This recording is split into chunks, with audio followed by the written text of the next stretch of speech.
सिद्धि की शादी के बाद वो ससुराल चली जाती है। पीछे रह जाती है भाभी रानी। सिद्धि के ससुराल जाते ही भाभी कहती है, अरे वाह जी वाह, सारे कपड़े मेरे।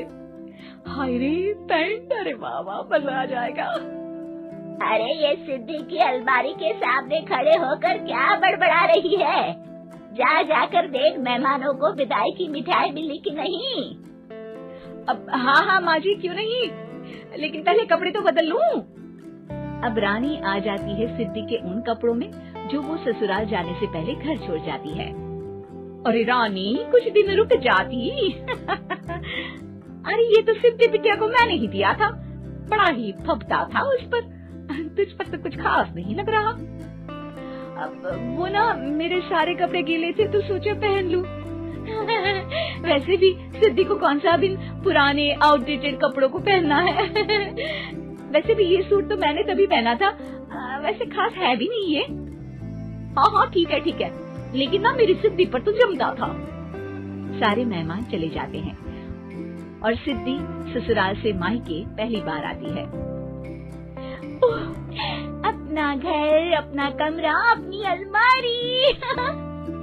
ये बोलकर जैसे ही सिद्धि अलमारी खोलती है तो सामने उसके कपड़ों की जगह कुछ और ही रखा होता है। माँ, ओ माँ, जरा कमरे में तो आना। सास और रानी वहाँ पहुँच जाते हैं। रानी ने पहनी होती है सिद्धि की जींस और टी शर्ट। अरे भाभी, ये क्या? ये तो मेरी बड़ी ही महंगी टी शर्ट है, इसे आपने घर में क्यों पहनी है? अरे बहुत मिलती है दीदी ये चौक की मार्केट में, 150 में। ओ भाभी प्लीज, ये एरोपोस्टल है, 2000 की एक टी शर्ट। ओह, 2000 में तो दीदी 4 साड़ी आ जाए। अब क्या बोलूं? भाभी, ये मेरी अलमारी में छोटू के कपड़े, तो मेरे कपड़े कहाँ हैं? मेरी अलमारी में। अब दीदी आपको कौन से पुराने कपड़े पहनने थे? माना भाभी, लेकिन मैं जब घर आती तो यही सब पहनती ना। अरे तुम तो बड़ी कंजूस हो दीदी। खैर, वक्त आता है जब सिद्धि ससुराल के लिए रवाना हो रही होती है। अरे रानी, अंदर से सिद्धि का गिफ्ट ले आ, लड़की पहली बार ससुराल से मायके आई है। रानी अंदर जाती है और एक सिंपल सी साड़ी लेकर बाहर आ जाती है। ये लीजिए माँ जी। सास बेटी को गिफ्ट देकर ससुराल भेजती है। अगले दिन रानी एक सुंदर सी साड़ी पहनकर सामने आती है। अरे रानी, ये तो वो साड़ी है जो मैंने सिद्धि को देने के लिए दी थी जब वो ससुराल ले जाती, लेकिन ये तूने कैसे पहन ली? अरे माँ जी, ये साड़ी तो मुझे बहुत पहले से ही पसंद थी, लेकिन चिंता न करिए, मैंने सिद्धि के लिए भी अच्छी सी साड़ी दी है। हाँ। तभी सिद्धि का फोन आता है। क्या माँ, कुछ अच्छा तो दिया होता ससुराल ले जाने के लिए। अरे पहले दिखा दिया होता। ये चमकते हुए पैकेट में नौकरानी वाली साड़ी मत दिया करो माँ।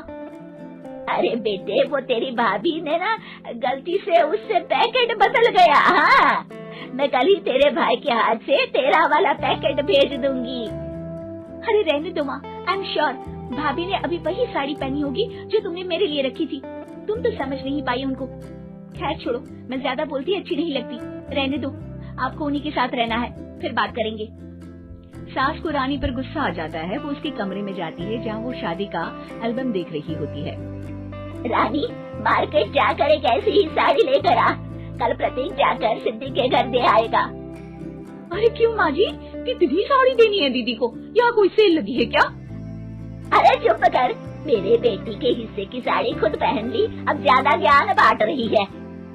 एक दिन सिद्धि का फोन आता है। माँ, मेरी सास ने आज सबको खाने पर बुलाया है। सारे लोग सिद्धि के ससुराल पहुँचते हैं। खाना खाकर वो लोग निकल रहे होते हैं कि सिद्धि की सास सभी को गिफ्ट देती है। अरे बहन जी, बेटी के घर का खाना खा लिया, यही बहुत है जो आप ऊपर से गिफ्ट भी दे रही हैं। अरे बहन जी, आप भी कहाँ इन बातों पर विश्वास कर रही हैं। सास सभी को गिफ्ट देती है, लेकिन रानी को जो साड़ी देती है वो अजीब सी हरे रंग की, लाल रंग की बड़ी छाप वाली होती है। अरे छी, ये कौन पहनेगा? सासू माँ को तो जरी वाली इतनी सुंदर, और मेरे लिए ये नौकरानी वाली। अरे भाभी, दरअसल मैं जब भी घर आती थी आप वापसी में ऐसी ही साड़ी देती थी ना, तो माँ ने सोचा कि आपको आपके पसंद की ही साड़ी क्यों ना दी जाए। बेचारी रानी, बोलती भी तो क्या। सिद्धि और सास रानी का चेहरा देखकर हंसने लगती है। तो रानी समझ जाती है कि अपने ही बिछाए जाल में वो फंस